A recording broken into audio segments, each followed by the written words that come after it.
You're listening to an Airwave Media Podcast. Hi, I'm Cassidy. And I'm April, and together we are fashion historians, friends, and co-hosts of Dress, the History of Fashion, a podcast about why the clothes we wear matter throughout history and around the world. From the cultural and societal to the personal and often political, with each episode we explore the multitude of meanings quite literally sewn into the clothes we wear. Please join us in unraveling the hidden histories residing in your closet. New episodes are available on Wednesdays, and our Dressed Classic episodes re-air each Friday on Apple Podcasts, Spotify, or wherever else you listen to your favorite shows. Hello everyone, Stakuyi here. And I'm Gabby. And we are the hosts of History of Everything, a podcast which you can probably guess by the name is, well, it's about everything. Do you want to know why people thought potatoes were evil and would give you syphilis? Are you curious about all the stories of the terrible and stupid ways that people have kicked the bucket over the years? Do you want to hear tales about all of the different badasses of history and the lives that they had brought to life? Well, if so, then look no further. History of Everything is just the right podcast for you. It's available on Spotify, Pandora, and anywhere else that you get your podcast from. Join us for some fun and just see how weird and wacky history can be. Yo, Saturnalia! Yo, Saturnalia, can't leave you hanging. Hi, it's Jen. And Jenny. And we just wanted to take a few minutes to tell you about our Patreon. Our Patreon is what helps keep the podcast going. We don't make nearly enough to keep the podcast running without the support of our listeners. Did you know that Patreon subscriptions make the perfect holiday gift? And each subscription helps us keep this podcast going. It helps us keep the lights on. Subscriptions start at $3 a month. I'm not saying I talked to the Perkta about this, but if you got a subscription for yourself or others, I bet she'd go easy on you. Good Lord. Plus, patrons get exclusive extra episodes, early episodes, and your name mentioned at the end of one of our episodes, and more. So please consider signing up to our Patreon at patreon.com/ancienthistoryfangirl. That's patreon.com/ancienthistoryfangirl. Happy holidays. Live by the volcano. Die by the volcano.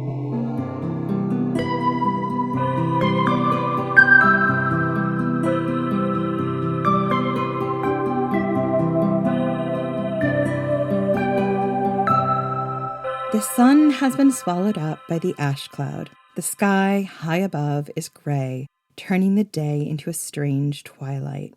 The air is still and hot, and the ash that falls down on us scratches our lungs, buries our homes, and makes it impossible to breathe. We wrap damp cloths around our faces. We are all ravenously thirsty, but most of the water has been fouled by the ash. The ground has been shaking off and on for days now, tremors that mark the earth waking up, the mountain stretching out from its slopes and yawning. We have said our prayers, beseeched our gods to make the sun return, to end the never-ending night, but even the great priests have no answers. They too look to the sky, they look to the mountain as it froths and foams, lava slipping down its sides, and they have no answers. I tell my husband that we must go. He looks at me skeptically. Everything we have is here. Where will we go? We've worked too hard to start over. This will pass. I look at our modest home. We have worked so hard. Long nights, fingers scraped and cut to the bone fashioning the sought-after pottery of our city. But we can work that hard again. We've done it before. I take his hand and lay it over my straining stomach. Everything we have is here, I tell him. The baby kicks at the feel of his hand on mine. We must go. If we stay, we die. He shakes his head. I cannot leave. I cannot. I see the fear in his eyes, the terror. I drop his hand and nod. I had hoped he would see sense in my words. I had hoped that the life we had built together would be enough to convince him to flee, to understand that as long as we are together, as long as we had each other, we could weather whatever comes next. But I understand the fear in his eyes, the fear of letting go of this life we've made here, even as the city around us is filled with fleeing people, men, women, and children, all hurrying for the gates, desperate to leave the city as everything falls around us, certain that if they do not go now, there will be no escape from the gods. I pull my cloak over my head. I have taken next to nothing, just what I can carry, the weight of our family already heavy in my belly. I have to go, because our baby has to survive. I lean up on my tiptoes and give my husband a final kiss. I shall pray for you and for the city. If you should survive this, you know where I will be. You know where I've gone. He knows where I'm going, far enough to be free of the rivers of red that streak down the volcano's flanks, but close enough to run to, with wide arms to shelter all of us. A good life can find me there, I tell myself, because I have no hope for this one. I have no hope for our city. He whispers the name of that foreign city like a prayer, and then he whispers my name. And I pray I will hear his voice again as I join the streaming line of refugees fleeing into the darkness, hoping to escape the violence of the gods, hoping to find a new life. I'm Jen McMenemy. And I'm Jenny Williamson. And this is Ancient History Fangirl. Hey, Jenny, what city do you think I was talking about? I know it's not Pompeii, Jen. I tricked you. Do you want to tell the people the name of the city that this woman is fleeing to? Where she's fleeing to or fleeing from? Can you pronounce the one that she's fleeing from? Well, we're going to have to at some point because it's in the episode. I think they're going to find out. Ladies and gentlemen, it is time. It is time to discuss the city where everything began. Teotihuacan. As you've all noticed, we have finally left Greece and Rome. And while I did a little switcheroo and made you think that we were finally going to talk about Pompeii, we're not. We are so excited to be able to tell you about Teotihuacan, which is in Mesoamerica. It's about, I think, 30 miles outside of, or 27 miles outside of Mexico City. And it has all of the hallmarks of a Jen episode. Do we know what those hallmarks are? There's a volcano. There's a volcano, and I think that's basically it. Yeah, there's some real dark mythology and a volcano. For fans of Jenny's episodes, there is also in this lots of skeletons in places where they shouldn't be. There's something for everybody at Teotihuacan. Volcanoes and skeletons. Exciting. There's also one of our favorite themes, an eating of the rich. Let's not give away the ending. Here's the thing. I found out about this mysterious ancient city when I was doing research for what would turn out to be the second episode I wrote this season, but I think it was like the second episode of the season, although I didn't write it that way. And that was the Carfi episode, The Last Refuge of the Minoans. During that research, I really wanted to track down volcanoes that shaped the ancient world. And I'd found Carfi because of my research into Aokigahara, which was the episode on the Japanese suicide forest. And because I'd spent a lot of time tracking down ancient volcanic eruptions and their effect on climate change as well as earthquakes, I'd managed to watch a documentary that sparked a lot of interest. In this documentary that focused on Carfi and volcanoes, there was a section about Teotihuacan, the ancient Mexican city whose population had been impacted by volcanic eruptions, plural, climate change, and was, at one time, the biggest city in pre-Columbian America. I knew very little about Teotihuacan, but as I dove into the mysterious city, I knew that this was the perfect topic for our series. So I filed away the city until I finished writing 3 other episodes. 3! And now, finally, I get to return. Teotihuacan is an ancient pre-Columbian city in Central America, only about roughly 25-30 miles northeast of where Mexico City is today. It was founded almost 2,000 years ago. I would say approximately around the 1st century AD. The dates are a little fuzzy on that. It's the home of some of the most iconic Mesoamerican monuments in existence, including the pyramids of the moon and the sun, and the pyramid of the feathered serpent, the palace of the jaguar, the palace of the butterflies. The 1st century was when it became like a city, but there were people in that area from about the 600s BC. And as you talked about in the Cahokia episode, it's common for people to be in the area ahead of time and then for like a major event to turn it from a settlement into a major city pretty quickly. Like Jen said, there were people in this area from the 600s BC. The city itself, as we know it, was probably founded roughly around the 1st century AD. And the city was abandoned roughly around the 600s to the 700s AD. The dates are a little bit fuzzy. After roughly 600 to 700 years of continuous habitation. After that, it stood empty for another 600 years, undisturbed and waiting. The once bustling avenues and streets, filled with dozens of languages, went silent and still. All that remained were ghosts of those who once were, their shadows long gone into the cold ground and yet still somehow present. The wide avenue of the dead that ran between two dominating pyramids, one to the sun and one to the moon, stood empty now. But the remnants of the millions of feet still haunted it. At its height, this was the largest city in Mesoamerica.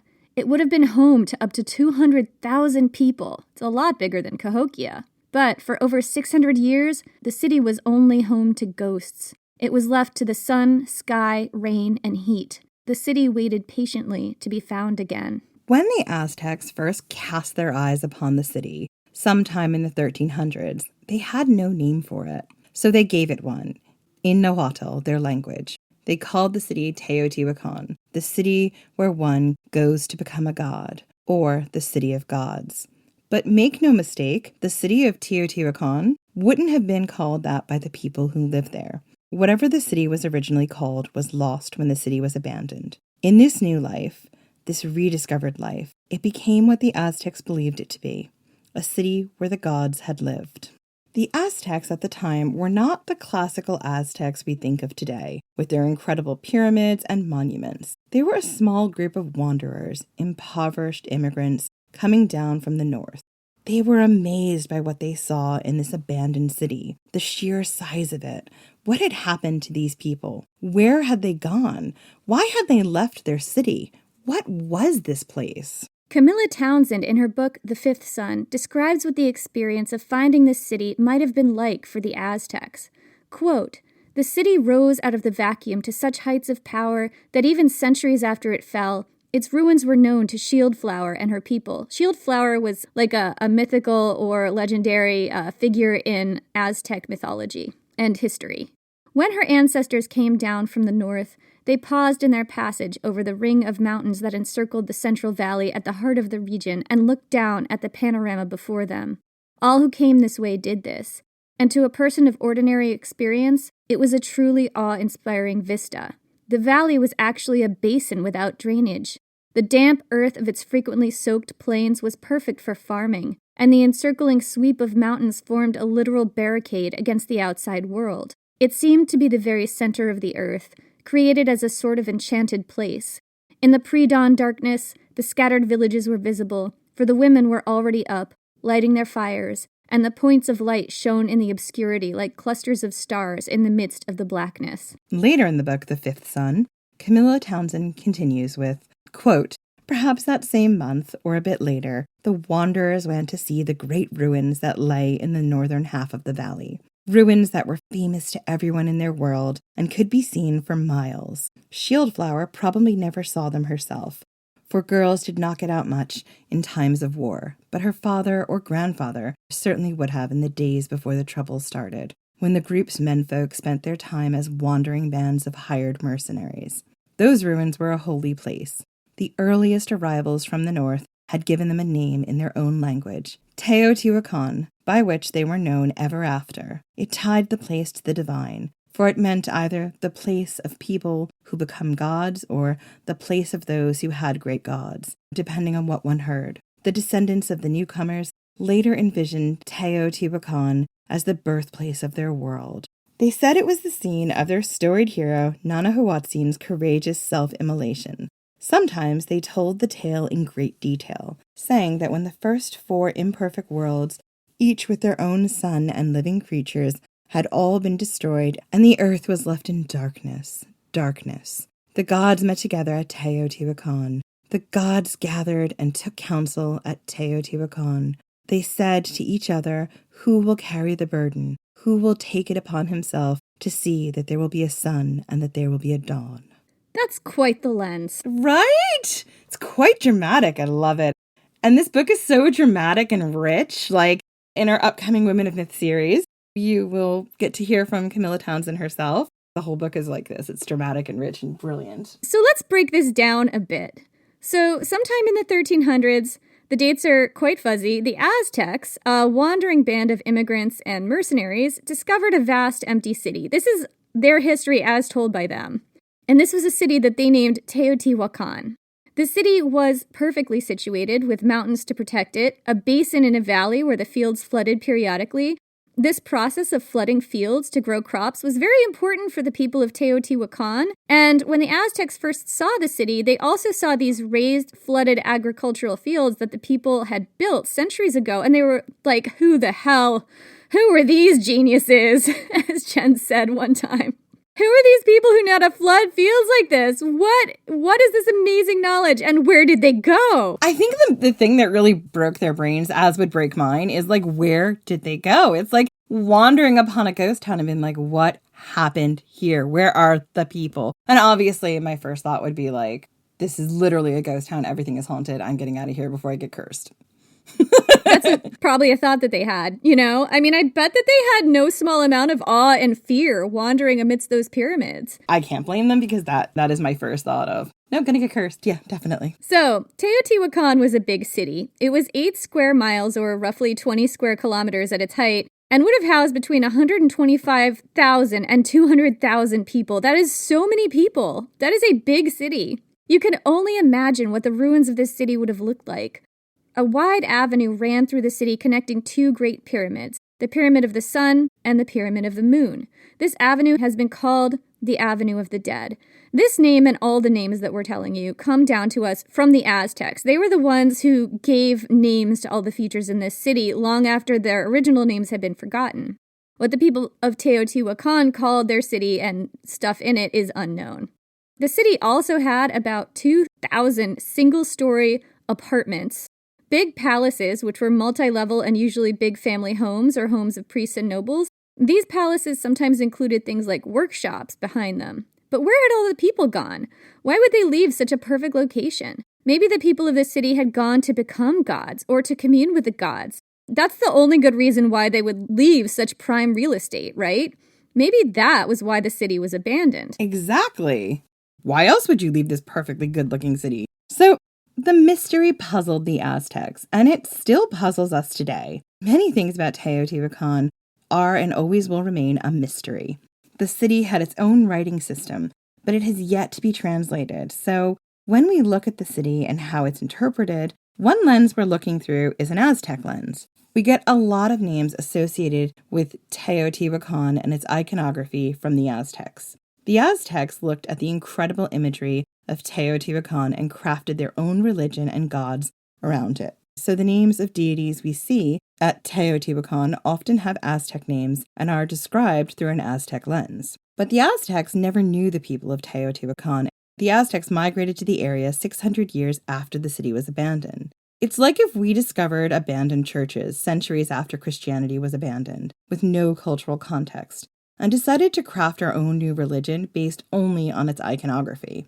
And we've seen this a few other times this season, right? We talked about this with Carfi and what happened during the Bronze Age decline and how you have the Cyclopean walls in Athens and at Mycenae, which are these huge walls that were so big that the people were like, we don't know how they built it. Giant cyclopses must have done this.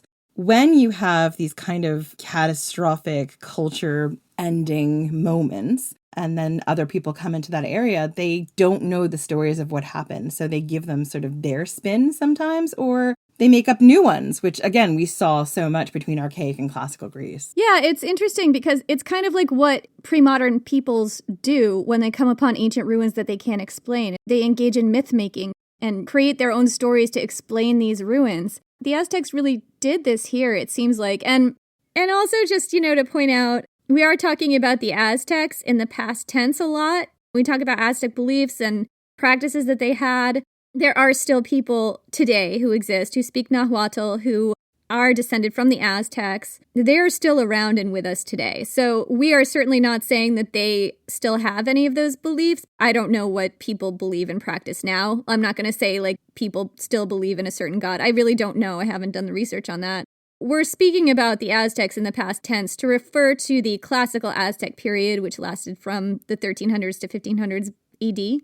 So anyway, a lot of this we don't actually know if the Aztecs might have had their own. Of course, they had a religion prior to this, and they could have taken their own gods and their own mythology and kind of spliced it onto what they were seeing in Teotihuacan and combined it to make something new. Absolutely. And I will say that certain characters, some we'll talk about later on, are seen across Mesoamerica. And that tells us that these sort of deities and iconography were brought through cultural exchange, through potentially war prisoners and things like that. So none of these places existed in silos.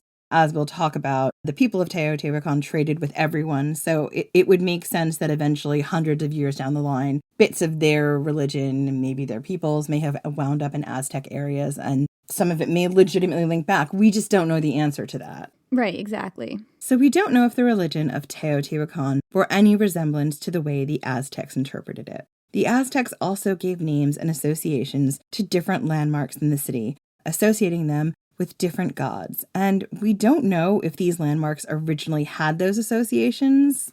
What we know about Teotihuacan comes down to us through an Aztec lens, but that's not the only lens. It's also filtered through a Spanish lens a lot of the time. A lot of what we know about Aztec culture comes to us through the lens of the people who conquered them. While extensive work is being done to find sources from Aztec people, pre-colonization, a lot of the things we know about their culture do come from dodgy sources at best. So yeah, that's what's happening here. We are seeing Teotihuacan through two lenses, essentially. The lens of the Aztecs who found an abandoned city and then essentially either inserted their own pre-existing gods onto the monuments or adopted the iconography of Teotihuacan to craft a new religion, or possibly a combination of both. And we're seeing portions of the Aztec culture that came from this through the lens of the people who colonized them centuries later. It's a lot of lenses to juggle. Hopefully, we have archaeology to fill in some gaps. But this is your disclaimer for the rest of the episode. We're going to be looking at the story of Teotihuacan, this mysterious abandoned city, through a few lenses. So here we go. So, this mysterious ghost city that the Aztecs found in the 1300s AD was founded as a city roughly around the 1st century AD.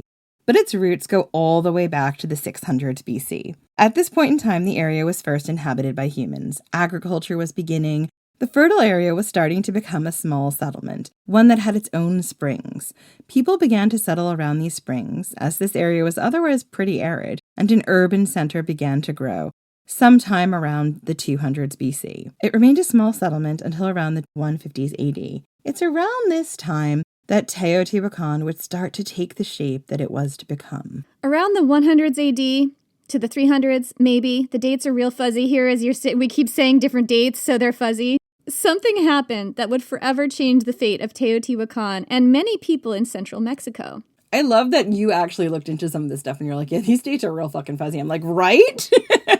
Like, I'm not making any of this shit up. I'm like, it's really tough to know what the hell was going on here. They're crazy. As Teotihuacan was growing, there was another city, Cuicuilco, which was about 60 kilometers or 37 miles or so away. This was a rival for the up-and-coming Teotihuacan. It was like a rival city. Cuicuilco was located in the Mexican highlands. At this time, it was more advanced than Teotihuacan, and it had a larger population. It had its own pyramid, and its people had their own gods and culture. Its population at the time might have been roughly around 20,000 people. And it had avenues, it had plazas built around these beautiful, shallow, reflective pools. It was also quite possibly even more ancient than Teotihuacan. The foundations of the pyramid found there may date as far back as 800 BC. Cuicuilco was only roughly about 10 miles away from a volcano called, I think you pronounce it Xitle, Xitle. And at some point around, let's say the 100s, 200s, 300s AD, the dates on this are extremely fuzzy, that volcano erupted. It entombed Cuicuilco in a lava flow, making it essentially the Mesoamerican Pompeii. Teotihuacan was roughly, again, we've seen different distances on this, 50 miles north of Xitle, and this eruption would have a profound effect on the city as well. I saw differing things as well. And I wanted to stop here for a minute to talk about these real fuzzy dates. I've seen some sources claim that the Xitle volcano erupted sometime in the 100s AD, but also conflicting sources claiming that it was between 245 and 315 AD. And honestly, I couldn't make any sense of this. I tried for a really long time, but it seems that the dates here are just wonky. And it's possible that this is because there were other major volcanic eruptions in Mexico in the 1st century AD, such as the Popocatépetl volcano, which is believed to have erupted in the 1st century AD with a volcanic explosivity index of 6. What does that mean? So we talked about this a lot. I don't want to spend a long time about this. Just tell me if it was a big one or not. The volcanic explosivity index is how they measure the strength of a volcanic eruption. So a volcanic explosivity index of 6 would have caused some climate change and probably mass migration. Again, I couldn't find out exactly what this volcanic eruption looked like. We just know they think that a volcano of this magnitude happened in the 1st century. We would have seen climate change as well as probably mass migration of people who were living in that area. So it's kind of a big one. It's a big one. I believe that the biggest we've ever had was like an 8. There might have been a supervolcanic eruption in Yellowstone that was a 9. I feel like either like 7 or 8 was probably something like Thera. So yeah, this would have been a big eruption. I don't know if it had pyroclastic flows. I don't know what it would have done, but it would definitely have caused some climate change. It would have put a lot of ash in the sky. So it could be confusion between these two volcanic eruptions that happened that is leading to some sources saying the eruption was in the hundreds and others saying it was in the 200s, 300s, but it was 2 different eruptions. Okay, so the theory is that there may have been 2 different eruptions that were both kind of big. Some sources say that this eruption happened in the hundreds and others say it was the 200s, 300s, right? But actually, there was another volcanic eruption in the hundreds, so it's possible that some of these sources are confusing those 2 eruptions and making them one and putting the dates wrong. That's what I think could be happening here. Again, this is just what I can get on free sourcing, on stuff that I have access to. So I would say that probably what's happening is there were 2 different eruptions that might have been cited differently in other sources. That's where the confusion is coming from. That's what it looks like to me. Like I said, it kind of doesn't matter. What mattered was what happened next. When the Zietli volcano erupted, it buried Quiquilco. The city was buried in a lava flow. You can see about 8 buildings left in the city, preserved from the lava flow, and a large pyramid. That's kind of it. The rest was buried. We don't know how big this city was. It could have been, an ancient world Pompeii. A lot of it is under lava and hasn't been excavated. Yeah, and that was my bait and switch with the cold open. Raise your hand if you thought it was Pompeii. Quiquilco is one of those places that when we return to this area, I will definitely go down a rabbit hole and tell you what life was like there and what it would have looked like for these people. And as much as I can about the volcanic eruption, but we're not going to be back here for a while, but it will be so much fun when I get there. So, the survivors of Quiquilco were now refugees. They took refuge in other Mesoamerican cities and settlements, with many of them finding a home in Teotihuacan.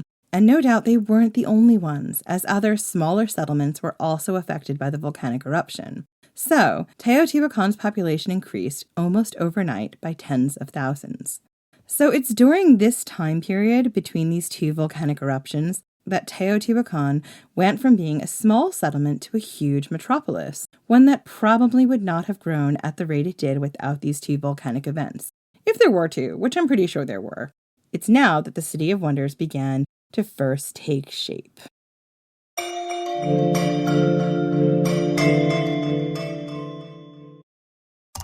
AI is incredible. It can teach you how to fry an egg and even write a poem, pirate style. Yarr! But it knows nothing about your work. Slackbot is different. It doesn't just know the facts. It knows your schedule. It can turn a brainstorm into a brief. And it doesn't need to be taught. Because Slackbot isn't just another AI. It's AI that knows your work as well as you do. Visit slack.com/meet Slackbot to learn more. Did you know only 6% of people are getting enough fiber? That's why Quaker created Fiber February, a month-long movement to show your gut a little more love. It's like dry January, only easier and more delicious. Quaker has over 100 delicious options that are a good source of fiber. So go buy Quaker Oats today and join the Fiber February movement for a healthy gut. This episode is brought to you by Indeed. Stop waiting around for the perfect candidate. Instead, use Indeed sponsored jobs to find the right people with the right skills fast. It's a simple way to make sure your listing is the first candidates see.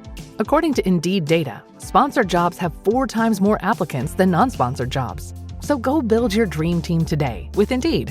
Get a $75 sponsored job credit at Indeed.com/podcast. Terms and conditions apply.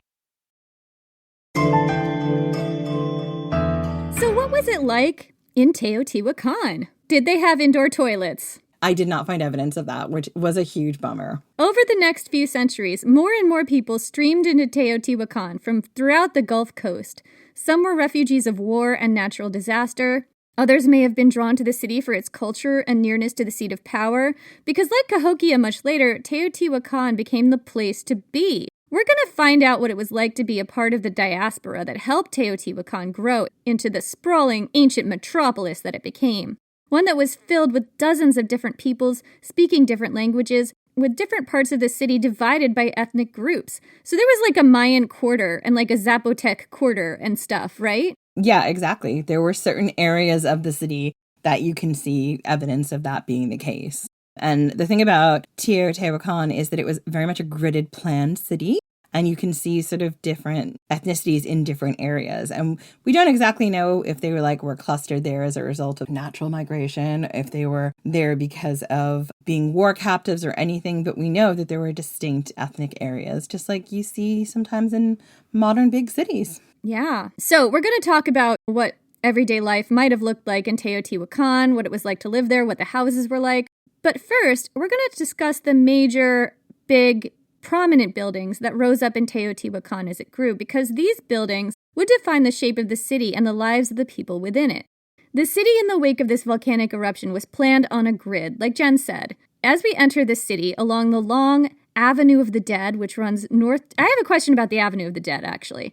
Was this a road that pointed directly towards the Zitli volcano?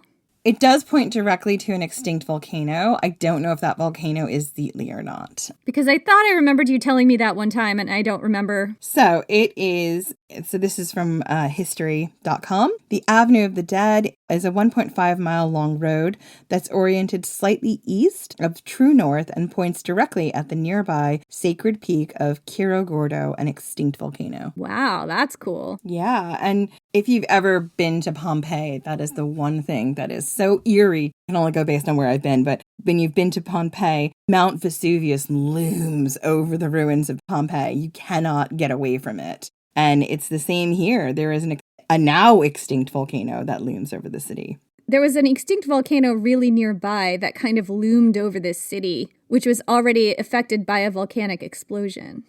So anyway, the city in the wake of this volcanic eruption was planned on a grid. As we enter the city along the long Avenue of the Dead, which runs north to south through the gridded city, we come across the Pyramid of the Sun on the east side, the Temple of Quetzalcoatl, the Feathered Serpent, and in the north, the Pyramid of the Moon. All of these buildings would have lined the main avenue in Teotihuacan and dominated the landscape.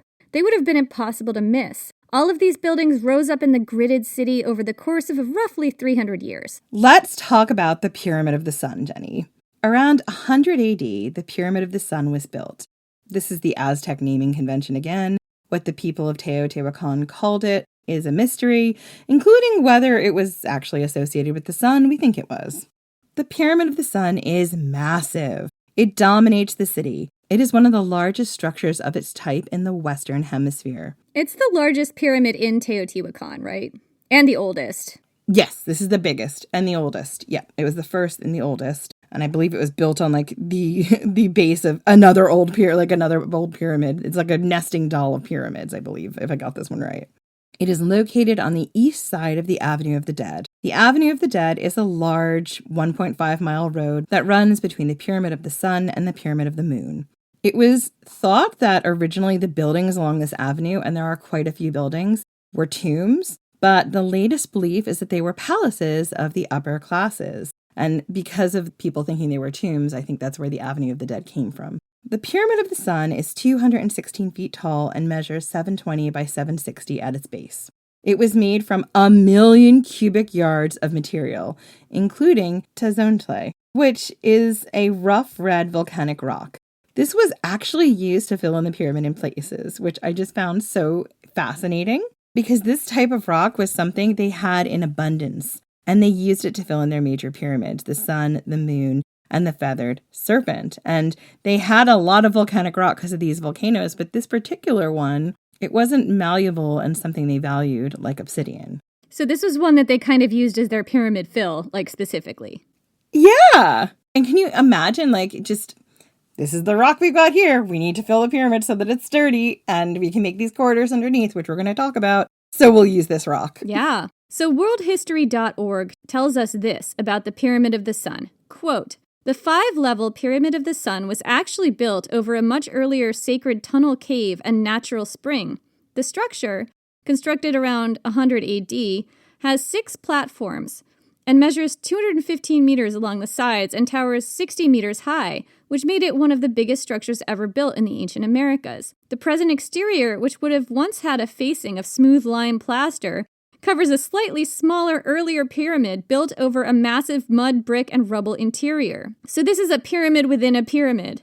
The top once had a small temple structure reached by a flight of stone stairs climbing the entire pyramid, and which split and rejoined higher up.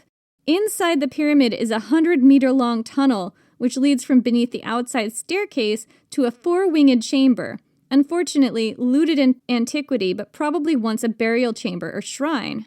The mystery continues. You might have noticed I said that this pyramid had both 5 and 6 terraces. Weirdly, during restoration work on the site that was done in 1905 to 1910, an architect, Leopoldo Batres, added a 5th terrace. During his restoration, much of the original facing stones were also removed. So I don't know why they're calling it restoration. It's just kind of rampant destruction and modification of this ancient site. Why? Why? In Teotihuacan, a lot of the murals and artwork has been removed off of the pyramid, and I think that's for its own protection. There is a museum on site where you can see a lot of those things. So it's possible that some of this was being removed for its own protection. But I don't know why you would choose to add another terrace onto this pyramid. That didn't make any sense to me. Right.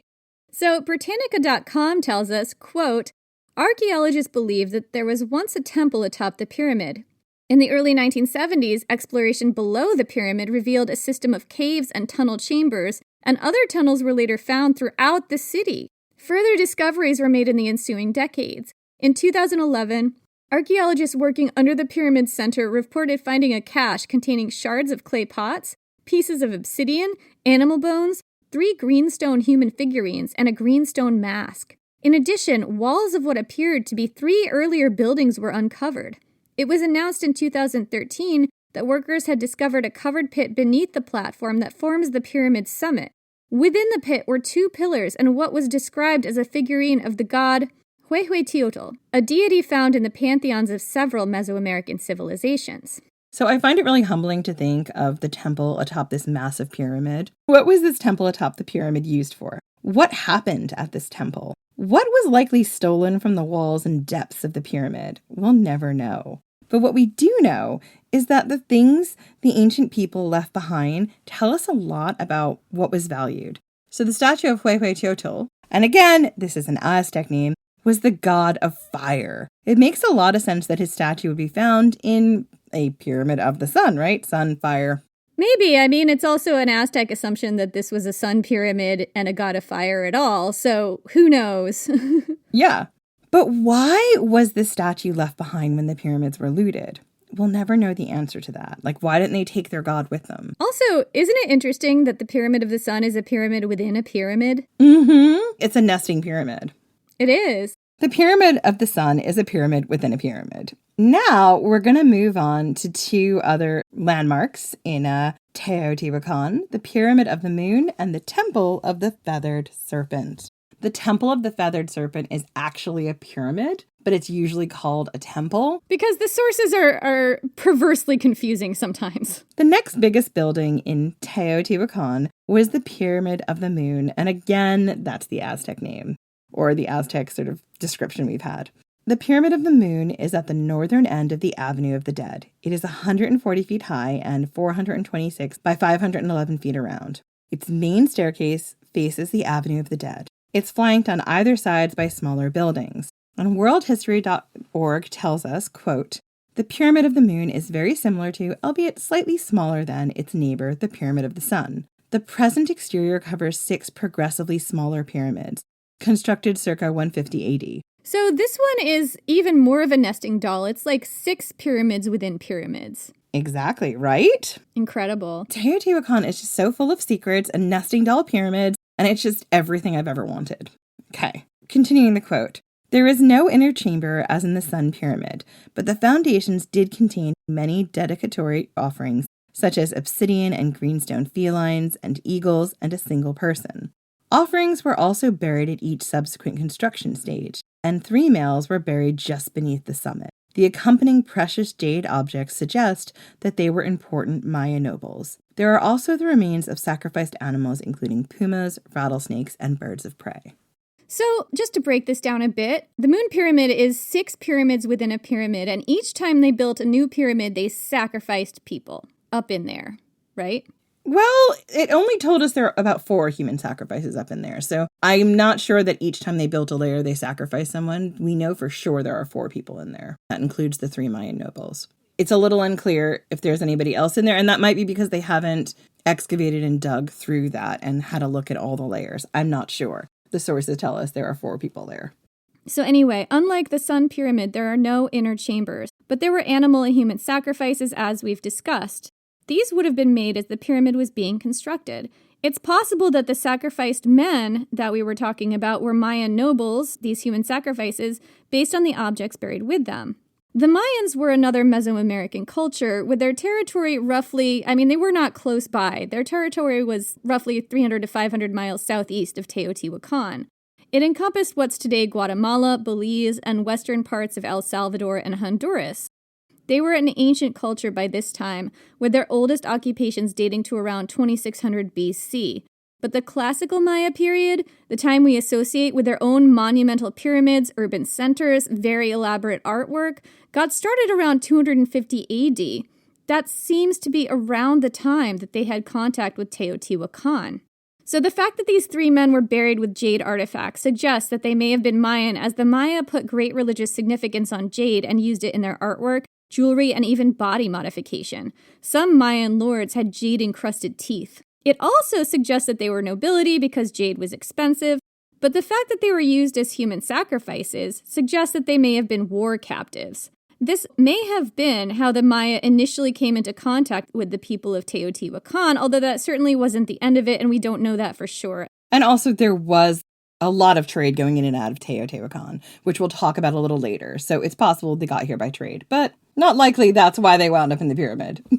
That's what I'm saying. Like, if they were Maya nobles that wound up in the pyramid, they were probably like high-status war captives, is my guess. I could be wrong on that. Same. If you wind up in the pyramid, you probably are a high-status war captive. Just a general rule of thumb. General rule of thumb. So, the animals chosen to be sacrificed in the Moon Pyramid also tell us something about the men sacrificed there. These were all fierce animals, pumas, rattlesnakes, and birds of prey. Is this saying the men were just as fierce? Were they perhaps Mayan generals or war leaders? Were these animals sacrificed for protection? What exactly was their significance? We don't know. We also don't know much about the history of Mayans arriving in Teotihuacan. We do know that there was a whole Mayan quarter. So Mayans did get there. Were they war captives? Maybe. And I didn't want to get into the wars and conquests they might have been fighting because it's not really relevant to looking at the buildings that were left behind and what we actually know. Like, we do know that they had some wars and battles and things like that we think were going on that might have caused migrations and people to come in. But anyway, so was this temple built after the arrival of Mayans into the city or to honor a Mayan deity? Or were these Mayans sacrificed after a particularly bloody conquest or battle? Or was the sacrifice more in line with the beliefs of the original Teotihuacanos that just so happened to overlap with Mayan sacrifices? Like, we just don't know the answer here.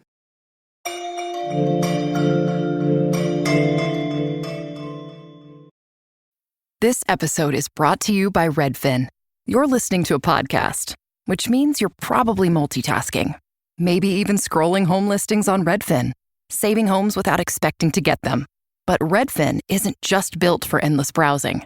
It's built to help you find and own a home.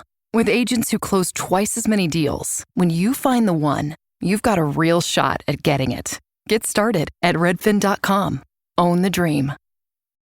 This episode is brought to you by Cologuard. Do you know what's really scary? Not screening for colon cancer when you turn 45. The Cologuard test is non-invasive, requires no special prep or time off work, and ships right to your door. In just 3 simple steps, Cologuard takes the scare out of colon cancer screening.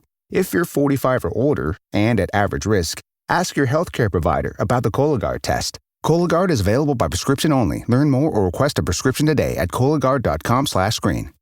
This is your fix. I'm your host, Stassi Schroeder. Welcome to Tell Me Lies, the official podcast. What's the most unhinged thing of season 3? Steven, because he's so evil. I do think he is misunderstood. You see everyone face consequences. It's intoxicating. The writers just know how to trick you. There's always a twist in this show. Tell Me Lies, the official podcast, January 6th, and stream the new season of Tell Me Lies January 13th on Hulu and Hulu on Disney+.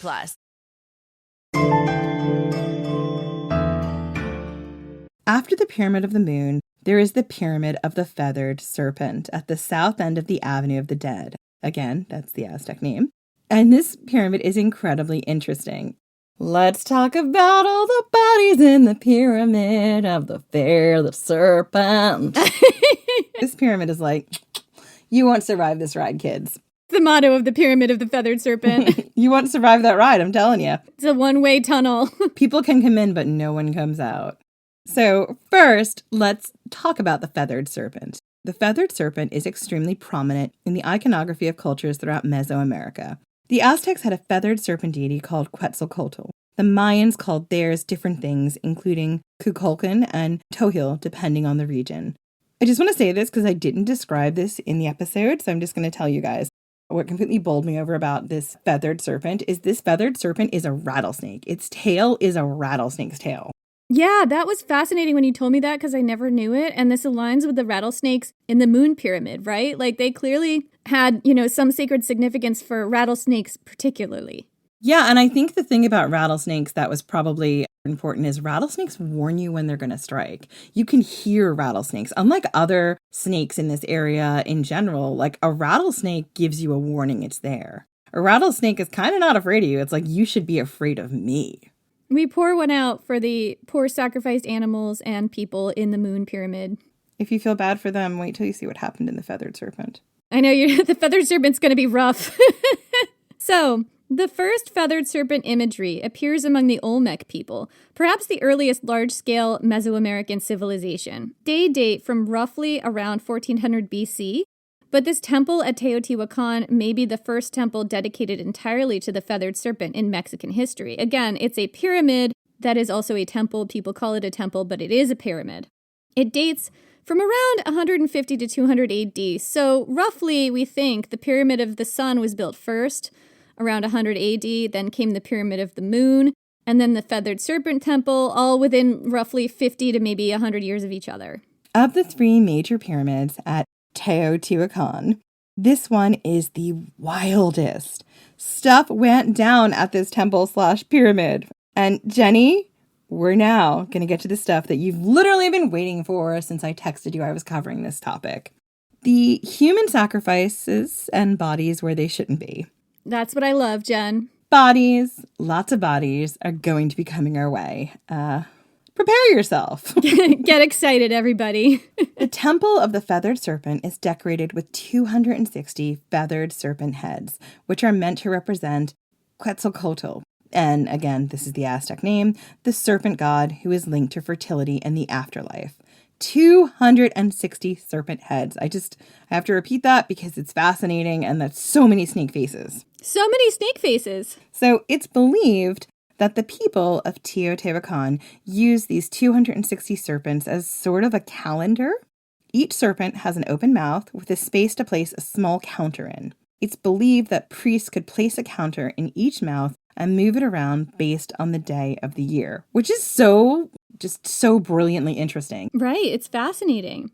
So later, the Aztecs built their own calendar based on this building's calendar. So their sacred divinatory calendar also has 260 days. Teotihuacan, that's where they got the idea from. The Aztecs used this to build their own calendar, and they have a really complex calendrical system that also starts with a divinatory calendar of 260 days in a year. I think they also have like a different type of calendar that numbers things differently. I haven't done a deep dive on the calendar. Anyway, so this is what worldhistory.org tells us about the Temple of the Feathered Serpent. Quote, "The Temple of Quetzalcoatl was a celebration of warfare. It was constructed around 200 AD, and although once partially covered, it is richly decorated with sculptures of feathered serpent and Tlaloc-like heads. So Tlaloc was a deity that the Aztecs later interpreted as a rain god. He wore a distinctive mask and had long fangs and big round eyes. He's got these big old eyeballs. He's very intense to look at. He has all the thoughts. Yeah, everybody says that Tlaloc is the most extra of the Aztec gods. So anyway, let's get back to this quote. Quote, "These decorative elements were once brightly painted in blue, red, yellow, and white. The pyramid has 7 levels, and over 200 non-local males and females were sacrificed to commemorate its completion. Amongst these were 2 groups of 18 young warriors who, with hands tied behind their backs, were sacrificed and buried in 2 large pits on the north and south sides of the building. At each corner of the pyramid, another victim was buried, and in the heart of the structure, another 20 sacrificial victims were buried along with a vast hoard of precious objects. The numbers are significant as each of the calendar months had 20 days, and there were 18 months in the Mesoamerican year. In addition, at the heart of the temple are 2 burial chambers, which were emptied, perhaps by residents of Teotihuacan circa 400 AD, but one remaining feathered serpent baton suggests that the occupants were rulers." Can we just pause for just a minute? Yeah. 200 non-local males and females went into the pyramid. What does that tell us about these people, Jenny? What does it tell us? Well, it suggests to me that they may have been war captives. That's exactly what it tells us. These people were probably war captives, and they went into this pyramid to commemorate it's being finished, it's being built. And they didn't just go into this pyramid as sacrificial victims in just 1 or 2 pits. It was a very regimented way in which they were buried, which was meant to signify their calendar and their year. And as we've talked about volcanic climate change, which was happening at this period quite a lot, they were so worried about the sun rising and setting and the months being normal and everything being okay that these bodies might have needed to go in this particular order to make sure that everything remained okay and the sun came back and the moon came back and all those things. Yeah. I really wanted to include this quote because it really explains the purpose of this temple. The quote kind of says in its own way that the pyramid was kind of a celebration of warfare. And the reason they think that has to do with both the iconography and the sacrifices. And I mean, of course, the god that it's to, it's a god of war, right? Well, do we know that, or do the Aztec tell us that? Well, the Aztec tell us that, so we don't 100% know that, but it's an assumption that I think is somewhat fair in this situation, but who knows? It's somewhat fair, but always be aware of your lens. Thank you for reminding me of my lens. It's the Aztec lens for once, and not the colonizer lens. Well, the Aztecs were absolutely also colonizers. They were absolutely colonizers, they just weren't white colonizers. Everyone can be a colonizer. Maybe don't. Don't. Pick another major. Maybe actively just don't do it, you know? So, the people sacrificed here were not locals, meaning they were probably war captives.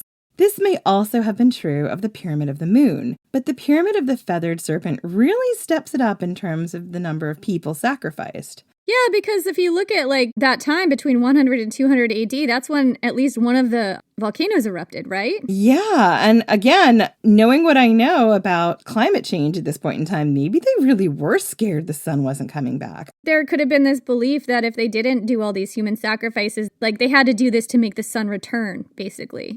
It might have disappeared because of volcanic ash. So what this also means, Jenny, is that the people of Teotihuacan really ramped up their warfare between roughly 100 and 200 AD. And that could also have to do with the scarcity of resources during volcanic eruptions or any kind of climate change at this point in time. Too many people, not enough resources, there will be fights. What we're seeing here in this temple/pyramid is kind of a sacrifice of people to the war machine, to the ongoing power and dominance and war. So the sacrifices at the Pyramid of the Feathered Serpent tell us that whatever it had been before, Teotihuacan had evolved into a very militaristic society. Early in its history, too, right? Yeah. This is quite early into its city history. And that they kept their power through might. And again, just a reminder at this point in time, you might have had a lot of climate change insecurity, influxes of refugees, and resources might have been real scarce. So you probably would have seen a large scale amount of people fighting with each other. We see a lot of evidence of warriors from Teotihuacan in murals and artwork found throughout Mesoamerica.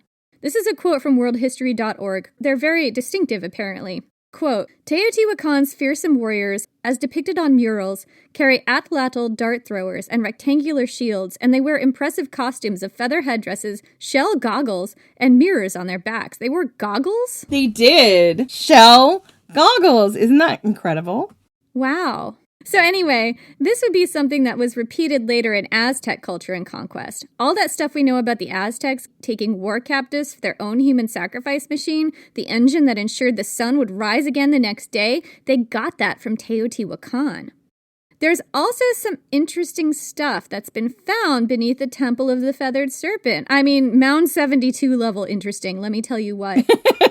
Shout out to Cahokia. When I found all this stuff, I just sent Jenny just like a massive text screed of like quotes on quotes on quotes of the things that were found. And she was like, but tell me more. And I was like, I think that's everything. She's like, I'll find more. Don't worry.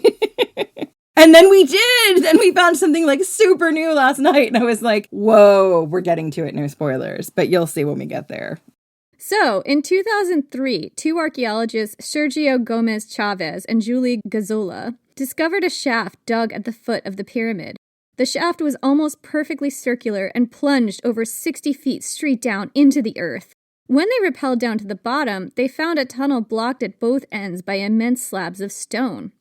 So, the excavations of this area took years. It took years to get permission to dig, during which archaeologists mapped tunnels and chambers under the Feathered Serpent Pyramid using ground-penetrating radar. In the tunnels, eventually when they opened up the tunnels, they found chisels, hammers, wooden tools, and even a worker's handprint on the wall. The tools were carbon dated to around roughly 150 AD, around the time of the pyramid's construction. It's believed that the passages were sealed around 200 AD, just 50 years after they were built. Yeah, and I was watching this blowing up history about this particular find that they had. Essentially, they thought that they were going to hit like a burial chamber of kings at the end, and that's not what they found. But they were showing you how they were pulling stuff out of the earth. And some of the things that they pulled up were these perfectly preserved ceramic like pot jars that you could still see the rope print of how it would have been carried. And I was just completely blown away by that. Wow. Archaeologists found a tunnel over 328 feet long, with chambers to the north and south and a series of galleries carved into the rock. The tunnel was largely blocked with over 1,000 tons of rubble, which the archaeologists cleared in a painstaking process that took years. They found thousands of artifacts during the process, some buried in the rubble, others laid out carefully in the chambers and galleries as if offered to the gods. Can we just stop for a minute? They put 1,000 tons of rubble here. They did not want people going down this tunnel. They did not want anyone going in there. They took pains to keep you out. Artifacts included wooden masks inlaid with quartz and jade, stunning necklaces and rings, and other jewelry. Greenstones shaped into crocodile teeth and human figures, crystals carved into the shape of eyeballs, a box of iridescent beetle wings, large spiral seashells, the bones of jaguars, and fragments of human skin. They also found strange, mysterious spheres. They were small, only 1/2 inch to 1 inch across, made from cores of clay covered by oxidized pyrite to form a sort of sparkly outer surface of yellow jarzite. I don't know what all these minerals are, but the point is that it's very sparkly. It's like a mirror ball, it's like a disco ball. Absolutely. Hundreds of these sparkly golden orbs, or golden balls, were found in the tunnel and caverns, and they have baffled archaeologists. What do they mean? What were they for? It's a mystery. They were for an ancient disco down there. They were dancing. I mean, it was an underground rave, realistically. One of the chambers under the pyramid was found to contain a miniature landscape. This is absolutely blowing my brain. A miniature landscape of mountains and valleys. Amidst the mountains were nestled sacred objects, including a rubber ball used in Mesoamerican ball games. Traces of mercury found here suggest that originally, the teensy-tiny little valleys may have held lakes of liquid mercury. What? Oh my God. And that's not all. The walls and ceiling of the tunnel itself was carefully coated with a sparkly powder of pyrite, hematite, and magnetite. This ceiling would have glowed like the night sky when hit with torchlight. It would have been like walking under the night sky underneath this pyramid. And it was so important to the people who were here that only certain of you were allowed to walk under this night sky that they blocked it off. The chamber to the south, I believe, correct me if I'm wrong here, Jen, from what I've read, the chamber to the south was clover-shaped. When archaeologists went to excavate this chamber, they found it blocked with just tons and tons of rubble and boulders, as if the people who blocked it didn't want anyone ever getting into that chamber ever, especially not this one. But when they finally opened the chamber, they found it empty. Were there signs that it was looted? Like, was there any other way looters could have gotten in there? I don't know. That's the mystery. They spent all this time thinking we're going to find the Temple of Kings or it's going to be this super important find, and then they opened it. And it was empty. I bet there were ghosts in there. I bet there was a curse. Oh, there's so many ghosts in there. They freed those ghosts to the world. Much has been written about the chambers and tunnels under the Feathered Serpent Pyramid. Some researchers believe the entire underground construct was meant to represent the journey to the underworld and may have been used as an underground pilgrimage route, with pilgrims journeying from the realm of the living to that of the dead and perhaps participating in rituals in the sacred chambers at the ends of the passage. Effectively, below this temple was a tunnel, and this tunnel recreated the cosmos. It recreated the world between the living and the dead. And I've seen in places it recreated being born and leaving the spirit world and going into the human one, and then eventually, I guess, going back to the spirit world. This is all a lens and an interpretation. Like, who knows, really? And I would say it's kind of a woo-woo lens here, but I really liked it, so I kept it in. And they did this with pyrite, and this is something that would have been available in this area. You can only imagine what it would have looked like, being underground, in the dark, seeing these flickering stars made out of rocks. Who got to see this? We don't know. But it's truly something that blew my mind. And it's kind of woo-woo when I found it, like, in a few different places, but couldn't tell if it was real or not real. It is real. It's real. You just have to believe. Just believe in the tunnels under the Feathered Serpent Pyramid. If we all believe together. I do believe. So there's one final building that I want to talk about here. And there are so many buildings. Like, we could spend forever in Teotihuacan talking about the buildings and stuff like that. But this is a focus season. I added some buildings after this one. This is not, in fact, the last building. God, why did you add more buildings? We don't need it. You're wrong. I am not wrong. I know I'm right. I knew about the buildings and I chose to keep it focused. Yeah, I overruled you. Always, always. So the next building that we're going to talk about is the Butterfly Palace. And I really wanted to talk about this structure because it ties into some research that Jenny did for our book. It actually ties into my absolute favorite goddess that we covered, or one of my favorite goddesses. I think she was the first one that I found. They're all her favorites. They are, but she was the first one that I found when we were looking into ones that we didn't know already that we wanted to cover. It's Itzpapalotl, the obsidian warrior butterfly goddess, who's also a skeleton of the Aztecs. And she's illustrated in our book, so if you want to see the illustration, pre-order. She's in Women of Myth. I was super excited about her. I love her. So basically, the Aztecs had this skeletal butterfly warrior goddess whose wings were made of obsidian knives. Like, it sounds all nice, butterfly goddess. Oh, but she was not. Skeletal warrior goddess, butterfly wings made of obsidian knives. There is a belief that I have read in the research I did for this episode that they believed that Aztec warriors came back as butterflies. Actually, Aztecs had these sort of club sword things that had bits of obsidian knives kind of embedded in them. So that kind of does make sense just in terms of their weaponry. That's why her wings have knives. In my brain, I've conflated those.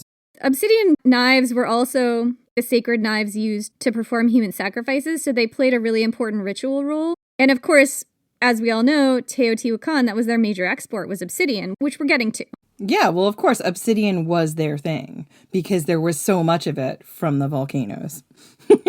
Just again, volcanoes. Anyway, I'm supposed to tell you about Itzpapalotl. In Aztec culture, she's the skeletal butterfly warrior goddess with obsidian wings. We cover her in Women of Myth. She's got some mythology associated with her. It's possible that the Aztecs got the idea of Itzpapalotl from this palace because it's the palace of Quetzalpapalotl, according to the Aztecs. That was their name for it. It's quite possible that the Aztecs saw that palace and its iconography and used it to create their concept of a butterfly warrior goddess, or perhaps combined what they saw in this palace with a pre-existing goddess that they had already to create something new. It's a little hard to tell. This may have been the origin place of Itzpapalotl. Located at the southwestern corner of the Pyramid of the Moon, this palace was made to impress. It's a place where people would have lived, either a family or potentially maybe priests, but we're not sure. So what you can see today dates from around 450 to 500 AD. But the current temple was built over an earlier temple that was built around 250 to 300 AD. That one was buried intact beneath the newer temple, and you can still visit it. It's underground. This is not a pyramid. It's more like a palace or a temple complex. It stands just southwest of the Temple of the Moon, facing the Avenue of the Dead. And it is truly impressive. A wide staircase rises to a colonnaded porch lined with pillars that looks almost ancient Greek. Inside, there is a courtyard with elaborately decorated and carved pillars. Archaeologists believe this building could have been the home of an important priest or leader, and was probably also used for ritual purposes. So again, the name of the palace in the Aztec language, Nahuatl, it's Quetzalpopalotl. It comes from the words that mean precious feather and butterfly due to the imagery so prevalent in the temple. But here's the thing. So archaeologists think that the Aztecs maybe misinterpreted all the things that they were seeing in this temple. Later research suggests that what they were seeing were not butterflies at all. They were, in fact, owls, and that the winged beings in this palace were supposed to be owls. They were not butterflies. This is a quote from uncoveredhistory.com. Quote, research carried out both within Teotihuacan and the cities that it traded with has identified the repeated use of owl iconography to describe Teotihuacano warriors, priests, and its ruling elite. The bas-relief carvings found on the pillars of the palace of Quetzalpopalotl are now recognized as portraying the Teotihuacano owl. And looking closely at the images on the pillars, the bird-like character is very much in keeping with the owl iconography found all over the city. In fact, the pillars appear to be an assemblage of icons that are found throughout the mural art of Teotihuacan. So the people of Teotihuacan, like the owls, were really important in their symbology, mostly as it related to the ruling class. Is that the case? Or maybe the warrior class? Yeah, that's what I was getting out of this. That seemed to be the case, that's how it was related. But obviously, the Aztecs thought they were butterflies. And it's quite possible, in fact, likely, pretty much certain that this temple originally had nothing to do with a butterfly goddess, which is a bummer. But I did get to talk about Itzpapalotl, so I guess that's a win. I know. Isn't that such a crazy game of ancient world telephone? Like, it just fascinates me. But anytime we get to talk about her, it makes me happy. But also just like the whole, again, we talked about this earlier with Carfi. Like, it's just this idea. And we talked about this a lot in Mithras, which we're going to re-air this month because it's December when this episode is dropping. But like when we talked about Mithras, it's like they don't know a lot about it. They found like a couple of images and they're like trying to base the whole religion based on these images. Anyway, let's get back to what's happening here with the butterflies. So, incidentally, the palace under the palace is called the Palace of Conchs because of its feathered conch imagery. It also contains images of green birds and water iconography. There's something else about this palace that we wanted to talk about. It is one of the few places in Teotihuacan where you can see these ancient murals in situ. And the murals are stunning and they're underground. Is this in the Palace of Conchs or in the Palace of Quetzalpopalotl? I believe it's in the Palace of Quetzalpopalotl. Okay, but still underground, like in the basement. Still underground, in the basement, yeah. Now, take this with a huge salt lick the size of the Sphinx. But I was looking into some research on this, and I found this on Wikipedia, and I know. This thing I'm going to read you talks about the astroarchaeology of the Palace of Quetzalpopalotl. Quote, the Palace of the Butterflies has circles on its walls created with reflective mica, which have been interpreted as representing astronomical bodies. It is very likely that the Palace of Quetzalcoatl functioned as a solar observatory.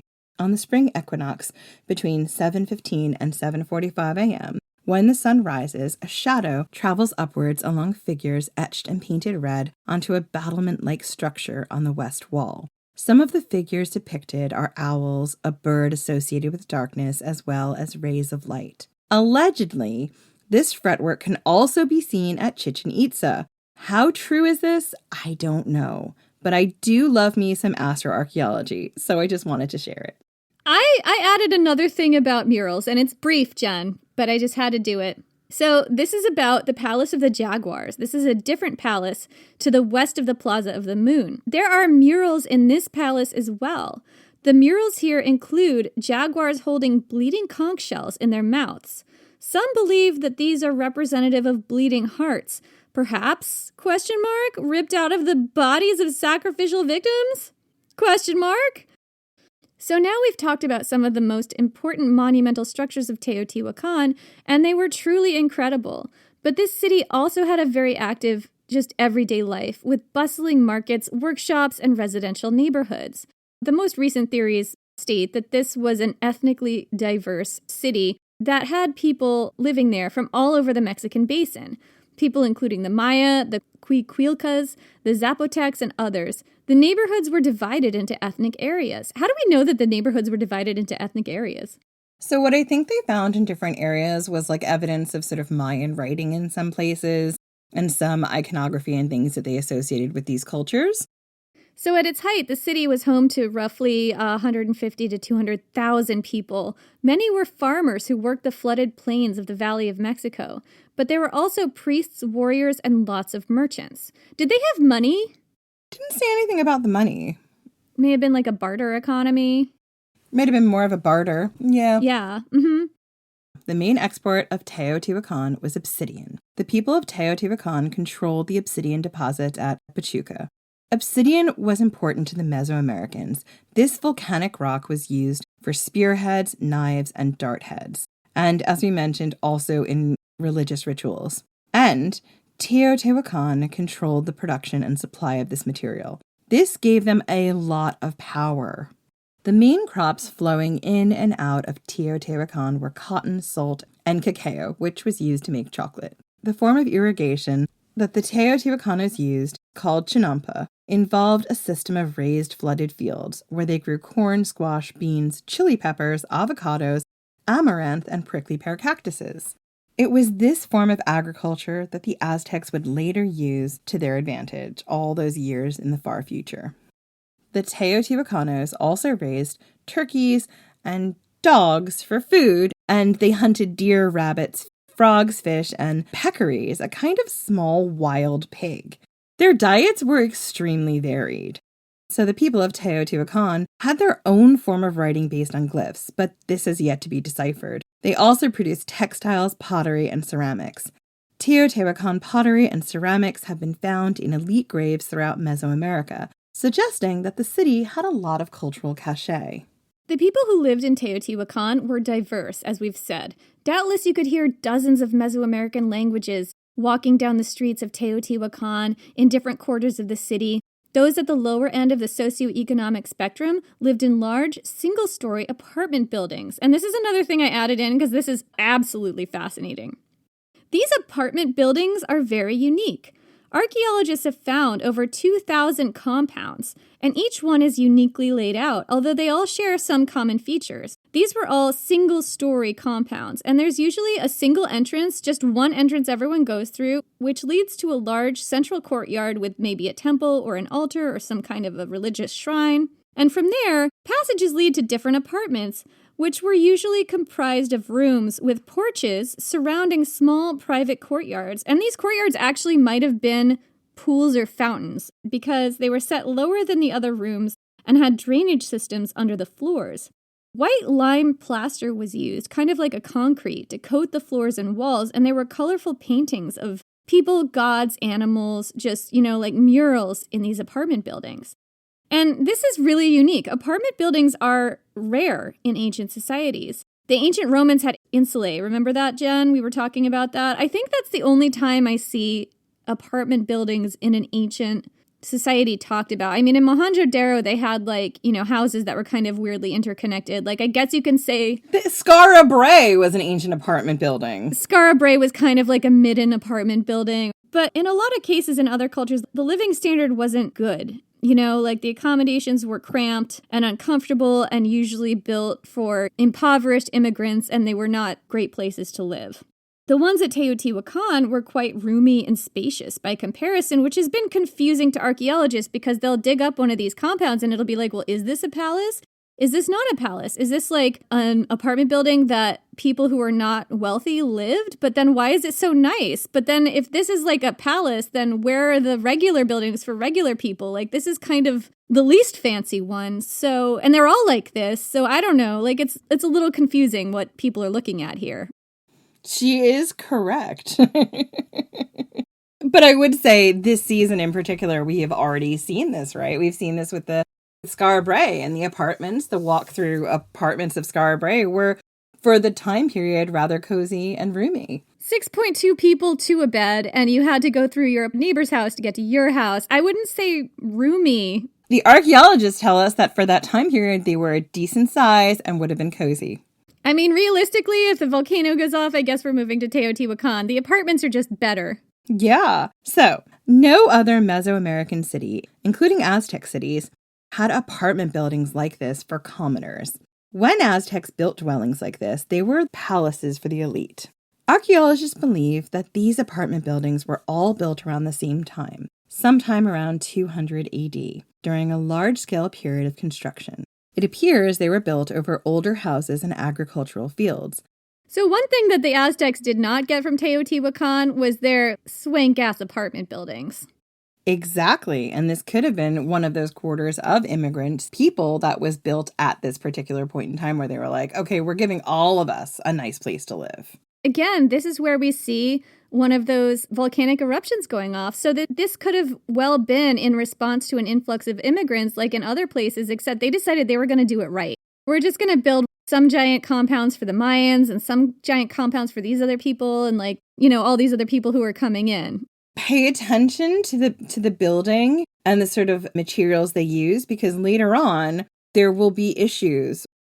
Social inequality at Teotihuacan appears to be fairly low, much lower than other Mesoamerican cultures. They're one of the few that we've seen without an obvious king's residence, for instance, and it's possible that everyday life was radically different here than it was in other nearby cultures. I've seen things where they sort of seem to think there might have been some ruling people who were in charge, but they don't exactly know.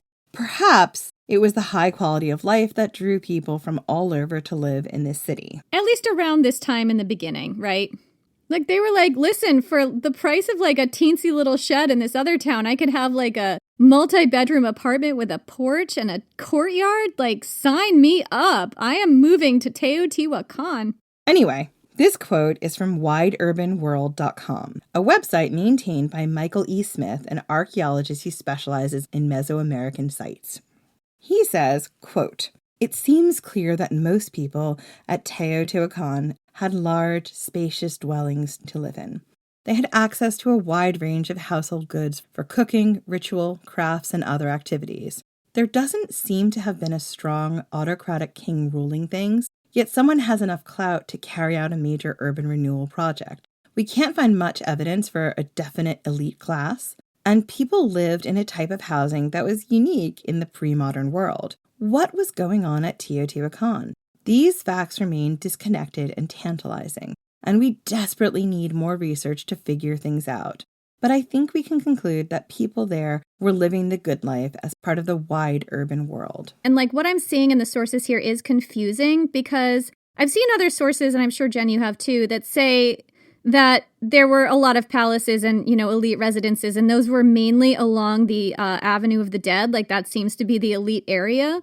Yeah, that's like your Mayfair. That's like your Kensington Knightsbridge. That's your expensive place to live. And then generally there's a place where the people who are the nurses and the bus drivers and whatever else can apply to live and be able to live in a super expensive place. And it's super important because you can't be like an essential worker, someone who like has to do the work that keeps the city going and not be able to live in that area where you're supposed to do that work. I think you're seeing something similar here in Teotihuacan, right? Like, you would have had people who were essential to different aspects of life that had to be able to live in that area so that they could do that work.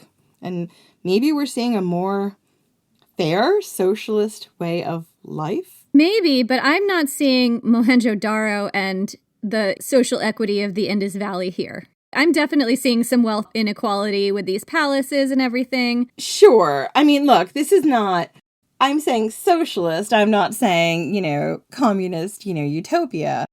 And bear in mind, you're now slapping a huge modern lens on this.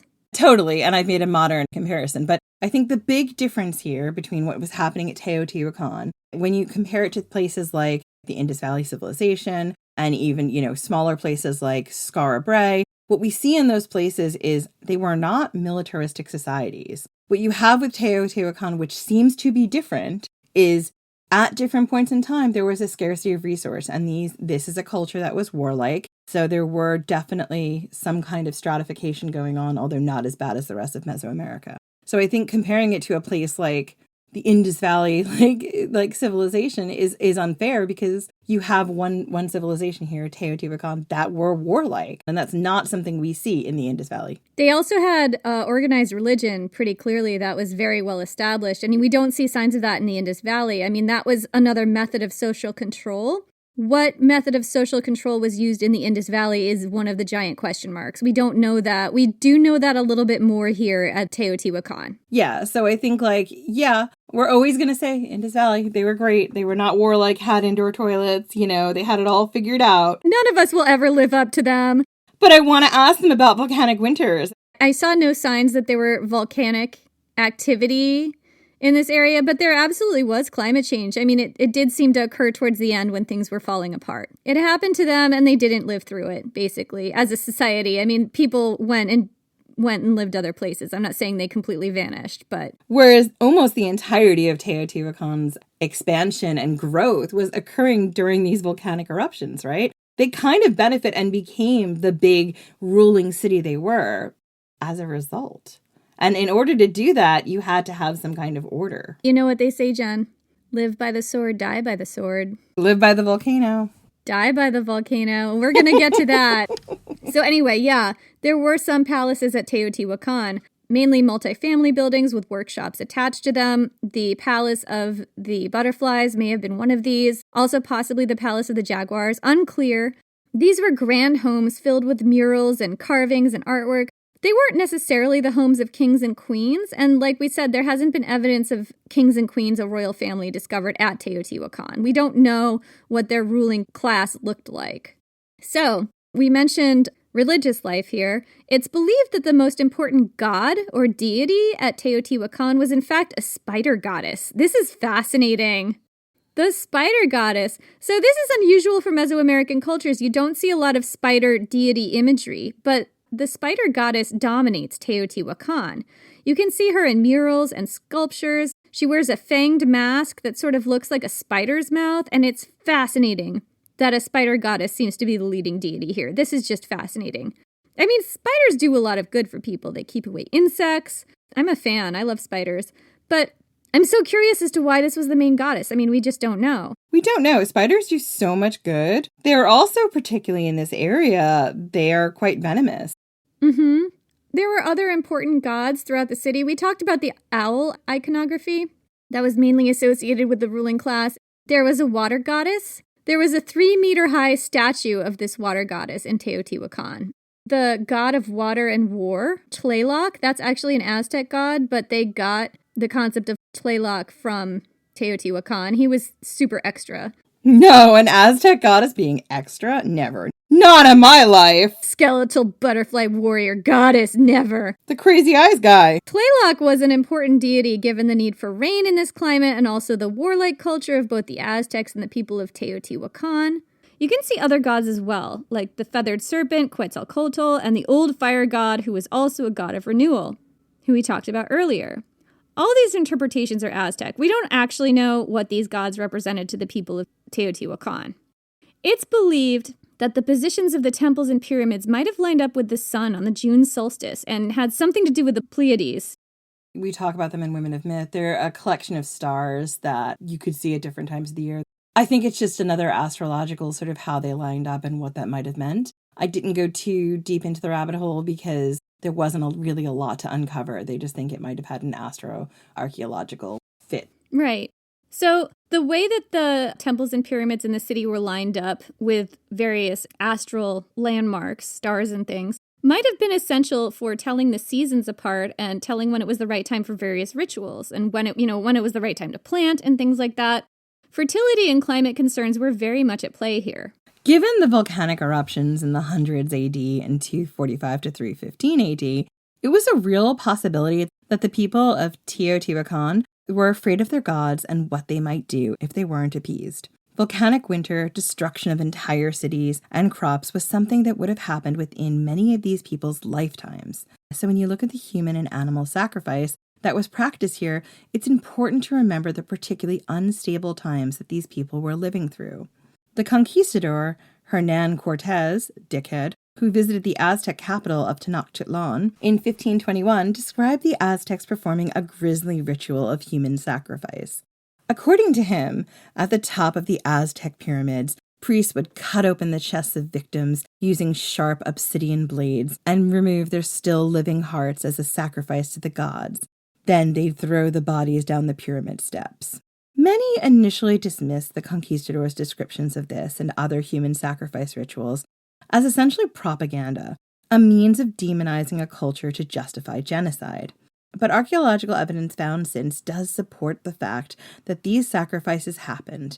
According to Aztec religious beliefs, and you have to take this with a total grain of salt here because a lot of this we're getting through a Spanish lens, the god Huitzilopochtli, the god of the sun, was constantly waging a war against the forces of darkness. If he faltered, the world would be plunged into endless dark, and the Aztecs believed, allegedly, that in order to keep the sun god's strength up, they had to constantly feed him with the hearts and blood of human sacrifices.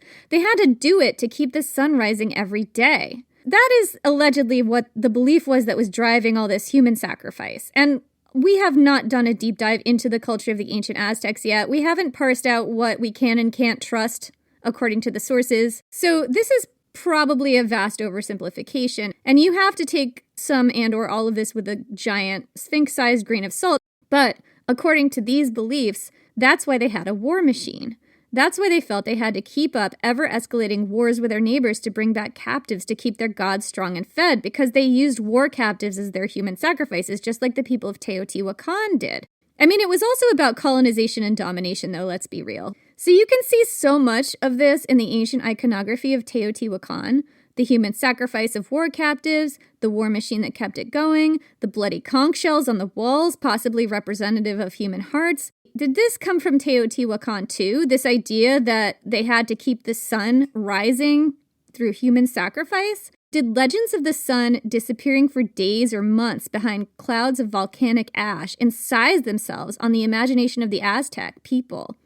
Did they perhaps internalize this older culture's trauma around volcanic winter and climate instability? Because the people of Teotihuacan absolutely experienced that. Absolutely, yeah. And the peoples around them, like not just the people of Teotihuacan, anyone else whose culture lived through this, and there were many other cultures living through these times, would have had this cultural memory of these eruptions and what that would have looked like afterwards. Yeah, like it sounds far-fetched to a modern audience, thinking like, why would they think that they had to do all this to keep the sun rising? But then when you think about all these volcanoes erupting during these time periods, there were possibly in the realm of myth and memory and possibly within living memory, depending on when you're talking about, there were times when the sun just went away. And that must have been terrifying to these people. And when it came back, it didn't always come back with the same intensity, because sometimes that happens with volcanic eruptions. And again, I don't know exactly how bad these were, what exactly happened, because there isn't a Pliny to document it for us. And we haven't found the evidence of it in the same way we've found for really big eruptions like the Thera eruption. Doesn't mean it wasn't bad. Doesn't mean it didn't change everything. This is informed fan fiction from us. You know, we cannot say any of this for sure, but it is intriguing to think about. Yeah. So, what happened to the people of Teotihuacan? Teotihuacan was the power base in Mesoamerica for a long time. Its influence stretched into the southwest of America, but all of that came to a crashing end, sometimes in most likely the 600s AD. What brought about the demise of this city and its people? What caused this incredible place to be abandoned? There are a few theories. The first theory is about climate change and scarcity of resources, and the second is about an uprising from within or an attack from the outside. So let's look at the first theory. In the 600s AD, archaeologists found signs of climate degradation, possibly due to the growth of the city. Wood was needed in massive quantities to burn lime to produce the plaster and stucco that created the homes and the crafts. This might have led to deforestation, which created problems for farming and the climate. Soil erosion and drought might have contributed to a lack of resources. And this lack of resources probably led directly to the second theoretical cause. Well, we don't know much, if anything, about the internal politics of Teotihuacan. We know nothing about that, realistically. We do know that they warred with their neighbors a lot and brought back a lot of captives for human sacrifice. I mean, that's pretty established. There was discontent both outside of Teotihuacan and within.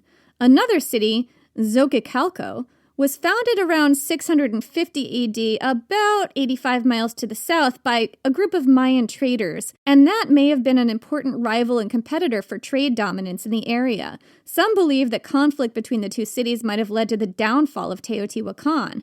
Maybe the people of Xochicalco sent spies into the city of Teotihuacan to help foment discontent. That could be fan fiction.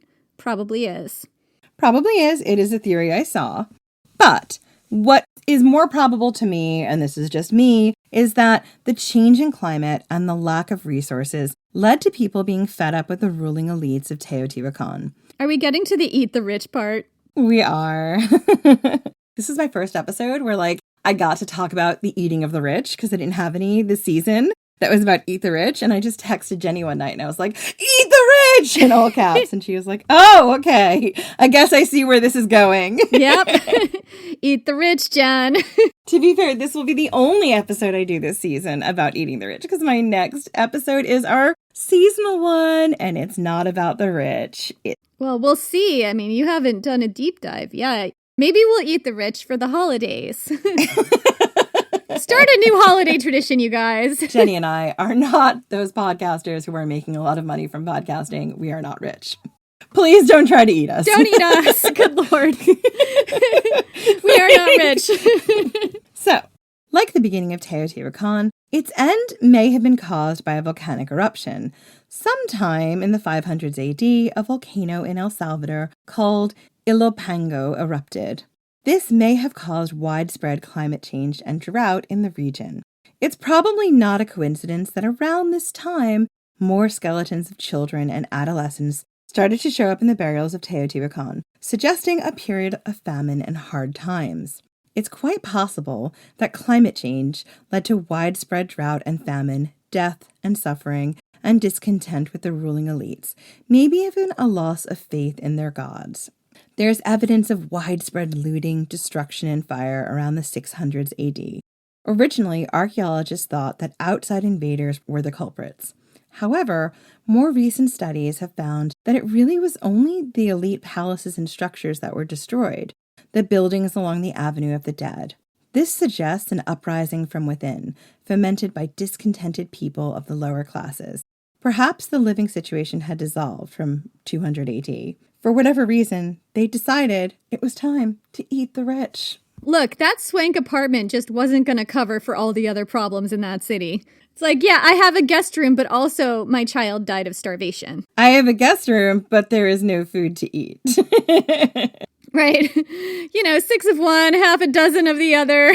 I have a porch. Right. I do have easy outdoor access via the porch. However, there are no crops at all in the field. It's a problem. And the gods are absolutely unresponsive. We keep dialing the helpline. Nobody's answering. We keep dialing the helpline. We keep sacrificing our people to the war machine. And still, there is no food. And to top it all off, the sun disappeared. I mean, I do have a guest room, though. Jenny is very, very adamant that one day she would like to live in an apartment where she has a guest room. And I support that dream. It just seems, as a New Yorker who's lived in tiny apartments in New York for much of my adult life, it just seems like the ultimate luxury. I'm like, do they have guest rooms at Teotihuacan? Guest rooms? And outdoor access? You are ruining the dramatic moment of this episode. Can we conclude now? So, the city was looted, and then it was abandoned. The people just left. Where did they go? How many died in the looting and riots? We don't know. We do know, or at least we surmise, that when the Aztecs found the city, about 600 years later, they marveled at it. It was a city that existed on an epic scale, a city devoid of people, but not their gods, not their stories. The Aztecs could see all these gods, the feathered serpent, the butterfly goddess who was actually an owl, the spider goddess, the old man fire god. They were all there, waiting to be found, waiting to breathe again, to rise up in another form and have their stories told once more to the world. So that's it for this week. We'll be back next week with a new mystery, or maybe our new seasonal episode. I'm not quite sure what comes next. We'll see how we decide to drop these things. We don't know. We don't know what we're doing. Come visit us on social media. Ancient Hist Fan on Twitter, as long as we're on Twitter. I guess that's going on for now. It's the last days of Teotihuacan. We're starting to eat the rich over there. And we can also be found at Ancient History Fangirl on Facebook and Instagram. So far, Instagram has not collapsed, as of yet. We also have a TikTok that I haven't posted on yet, but my New Year's resolution is to have one post in 2023 on our TikTok. Jen keeps trying to make that TikTok fetch without actually posting on the TikTok, which is it's kind of a challenge, social media-wise. It's definitely a challenge. Anyway, come join our Patreon. The Patreon is literally how we keep this podcast alive. And you can find it at patreon.com/ancienthistoryfangirl. And we have some patrons to thank. Apologies in advance to anyone whose name we mispronounce. Thank you so much to Zoe Ruskin, Jonathan Haga, Erica, just Erica, Jessica Keller, Reverse Chameleon, Roxy Sullivan, Paloma Reyes, Catherine Back, and Abigail Altabef. Thank you guys so much for listening. Huge thank you to our patrons who are keeping the lights on for both of us in our tiny, tiny homes. We will see you all next week.